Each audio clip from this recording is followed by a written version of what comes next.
Você que está assistindo esse vídeo, muito provavelmente clicou porque passa por um dos momentos mais angustiantes de ter uma dívida bancária. O momento que o banco entra com um processo contra você e você tem a sensação de que o banco veio para cima de vez. Nesse vídeo eu vou te explicar tudo aquilo que acontece quando o banco entra com um processo, repercussões, o que está em risco, o que você pode fazer e como lidar com essa situação, mesmo que você não veja esse horizonte. Meu nome é Bruno Pazini, eu sou advogado, sócio do Pazini Leal Advogados e o meu escritório trabalha especificamente com direito bancário, ajudando empresas e empresários a lidarem com problemas que envolvam dívidas. Então, nosso foco é na redução de dívidas e condição de pagamento. O primeiro ponto, é importante deixar claro, é que o banco só entra com uma ação judicial quando você não está pagando, quando você tem parcelas em aberto, já largou a dívida sem pagamento por algum período. Não existe um prazo definido em lei para que o banco possa entrar com uma ação.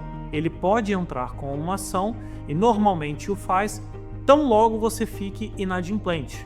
A partir do primeiro dia de inadimplência, já é possível que o banco entre com uma ação. Existem várias ações que o banco pode entrar contra você inadimplente, com alguma dívida bancária. E nesse vídeo nós vamos focar em uma ação específica que é uma ação que já visa a constrição de bens, ou seja, que visa recuperar diretamente aquele valor que está em aberto com o banco. O nome dessa ação é Ação de Execução de Título Extrajudicial. O que isso significa na prática? É o momento que o banco junta os contratos no processo, ele demonstra para o juiz aquilo que você efetivamente deve e ele vai fazer uma cobrança das dívidas, seja um capital de giro.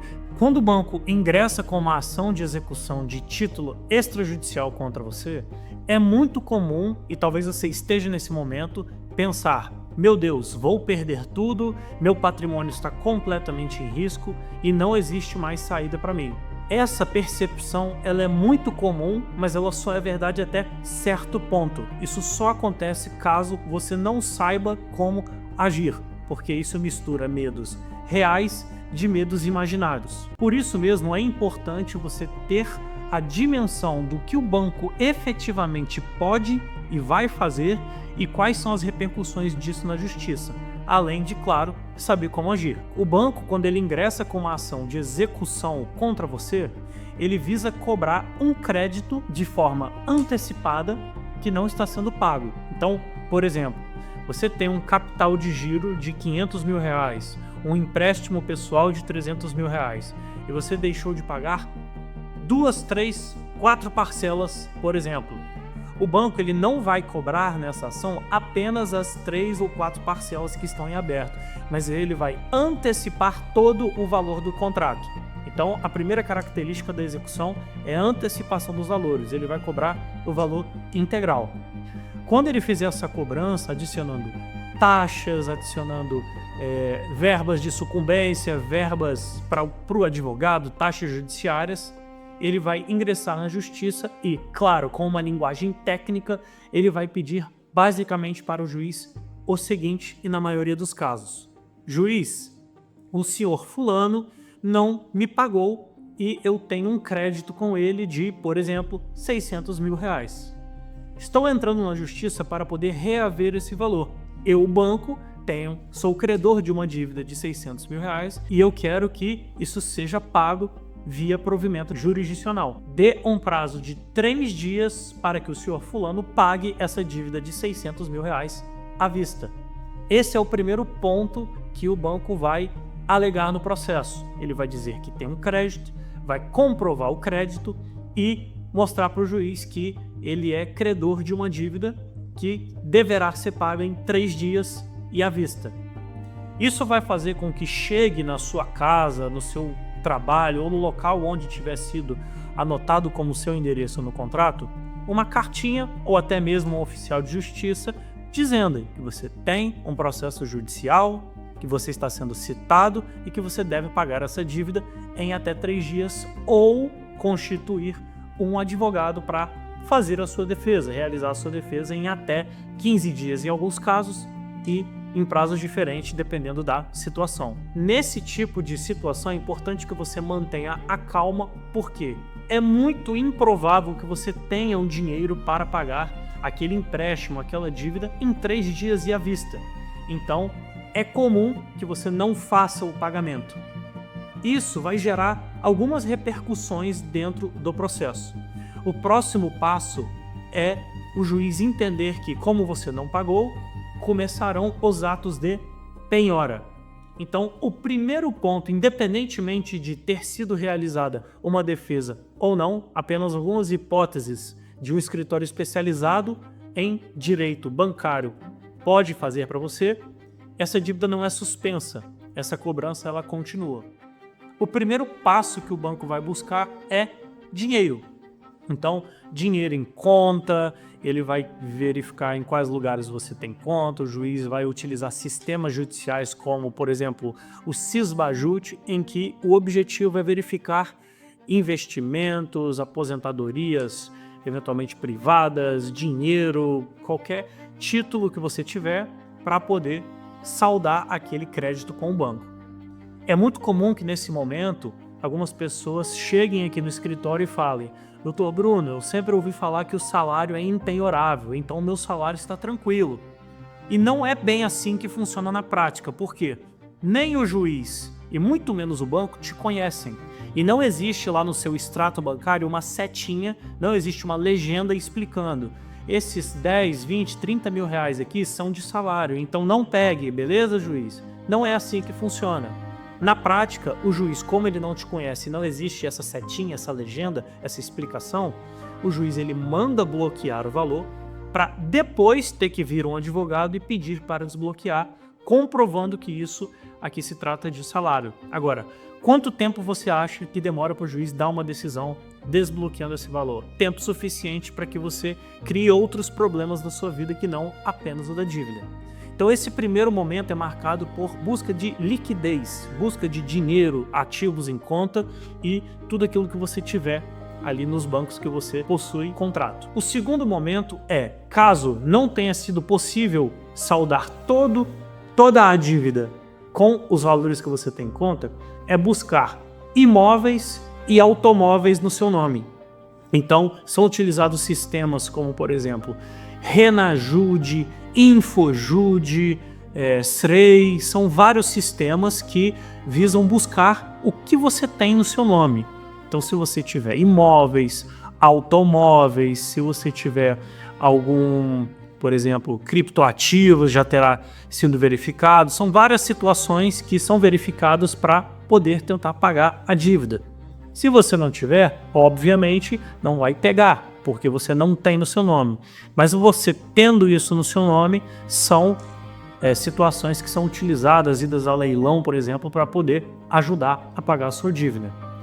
Caso, mesmo assim, não seja possível pagar todo aquele crédito que, enquanto isso está sendo atualizado da justiça, eles vão atrás de verificar, por exemplo, aquelas relações que você tem. Você tem CNPJs no seu nome, se você tem situações de pessoas que você está tentando ocultar esse patrimônio. São utilizados sistemas na justiça como, por exemplo, o Sniper, que consegue verificar todas as relações que você tem com outras pessoas, relações comerciais, por exemplo, relações de sociedade, e não adianta você tentar esconder esse dinheiro caso seja feita uma diligente busca. Isso, com um trabalho especializado em direito bancário, é possível você suspender algumas dessas situações, você trabalhar em cima disso, mas um passo a passo, e o foco aqui do vídeo é explicar o que o banco quer e vai fazer com você. Ele vai verificar esse tipo de situação para poder saldar o crédito e, sendo possível, salda o crédito, acaba a dívida. Não sendo possível, ele continua para um próximo passo. Um próximo passo é ele verificar se você tem esposa ou marido. Se for o caso, pode ser que você seja casado em comunhão total de bens ou comunhão parcial de bens. Isso significa, na prática, que não só os bens são compartilhados entre o casal, mas também as dívidas. Então, é possível incluir o cônjuge no processo judicial, porque metade das dívidas são também de responsabilidade desse cônjuge. Ainda que você seja casado em regime de separação total, é possível também fazer esse reconhecimento, desde que haja uma fundada suspeita, exista alguma prova de que isso está sendo utilizado para poder ocultar bens da justiça. Por fim, caso não seja possível até esse momento saldar a dívida que você tem com o banco, eles vão atrás, e isso vem sendo autorizado pelo nosso Superior Tribunal de Justiça, que muito comumente se chama de STJ. É possível que eles peçam a suspensão da sua CNH e do seu passaporte. Percebam que todo o processo judicial ele é como se fosse uma escadinha que vai de questões menos invasivas, se é que assim podemos dizer, até as mais invasivas. Primeiramente, o juiz pede para que isso seja pago no início do processo voluntariamente. Não é possível, ele vai atrás de dinheiro. Não é possível, vai atrás de automóveis. Não é possível, vai atrás de imóveis. Não é possível, vai atrás de empresas ou qualquer tipo de relação, cônjuge, até mesmo chegar a restrições mais agressivas, como por exemplo a do passaporte e do CNH. Esse é um passo a passo resumido daquilo que o banco vai fazer com você, que está inadimplente e não conseguiu honrar com suas parcelas bancárias. Vou falar agora de erros comuns que as pessoas cometem ao sofrerem um processo judicial bancário. São situações que as pessoas normalmente imaginam que funciona de um jeito, mas na prática não é bem assim. O primeiro erro comum de quem sofre um processo judicial é achar que qualquer direito é automático. Como eu disse anteriormente, é muito comum que as pessoas achem que o salário é impenhorável e isso é automaticamente deduzido pela justiça. É muito comum que as pessoas achem que o bem de família ele é automaticamente impenhorável, sem que seja necessária uma prova técnica de um advogado para demonstrar essa situação. É sempre comum que as pessoas achem que um processo judicial não pode acontecer se ele durar mais de 5 anos, e nada disso é verdade. Um processo judicial pode durar quanto tempo for necessário, 20, 30, 40 anos se for o caso, sem que isso seja considerada prescrição ou qualquer decadência do direito. É muito comum também que as pessoas imaginem que um processo judicial ele não vai ter nenhuma repercussão na vida da pessoa quando ela não tem nada no nome dela. Isso não é verdade, porque são possíveis constrições na vida pessoal da pessoa que está endividada, como, por exemplo, já foi citado aqui, a suspensão da CNH e do passaporte, ou o envolvimento de familiares ou até mesmo de empresas que a pessoa eventualmente possua. Um segundo grande erro que as pessoas que estão sendo processadas pelos bancos cometem é achar que um acordo rápido com o banco, renegociar com o gerente vai resolver o problema. Isso é completamente mentira, porque o banco ele utiliza inclusive da pressão de um processo judicial na vida do empresário, na vida do devedor, para poder formular propostas de acordo que só beneficiam o banco. Muito provavelmente o gerente, o aplicativo do banco ou qualquer assessoria de cobrança, até mesmo o escritório de advocacia que representa o banco, ele vai propor uma renegociação que, no máximo, diminui um pouco o valor das parcelas, mas, na prática, aumenta o número de parcelas devidas em muito. Então, por exemplo, você está devendo hoje 50 parcelas de R$5.000. Quando você vai fazer uma renegociação rápida, achando que isso vai resolver o seu problema, o banco ele propõe uma parcela de R$4.500. Mas em vez de serem 50 parcelas, ele aumenta para 100 ou 200 parcelas, por exemplo. Isso faz com que seu saldo devedor aumente muito e a possibilidade de inadimplência futura seja muito iminente, fazendo com que o processo retorne e ainda você tenha descumprido um acordo judicial, o que faz com que o processo volte de maneira muito mais agressiva do que inicialmente. O que você precisa entender antes de tomar qualquer decisão em relação ao processo judicial? Primeiramente, é muito importante que você mantenha a calma, porque a estratégia mais efetiva do banco para te forçar a fazer uma coisa que seja prejudicial à sua situação é justamente utilizar da pressão de um processo judicial para poder fazer você agir. Mas saiba, se você agir por impulso, isso certamente fará com que você piore a sua situação. O que você tem que fazer então, além de manter a calma, é saber que existe uma solução. Existem metodologias específicas que podem contestar não somente aquele contrato, dizendo que ele tem juros abusivos, existem negociações a serem feitas, existem tarifas, existem situações abusivas de acordo com a lei, mas também é possível demonstrar, de acordo com algumas metodologias que apenas o escritório especializado em direito bancário vai saber conduzir.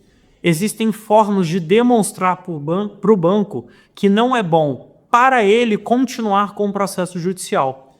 Existem formas de demonstrar para o banco que ele, inclusive, ganha muito mais dinheiro não te cobrando via justiça do que mantendo aquele processo judicial, que também é custoso, também é penoso, também é ruim por parte do banco, porque quem não está recebendo é ele. Então ele também tem interesse em resolver a situação.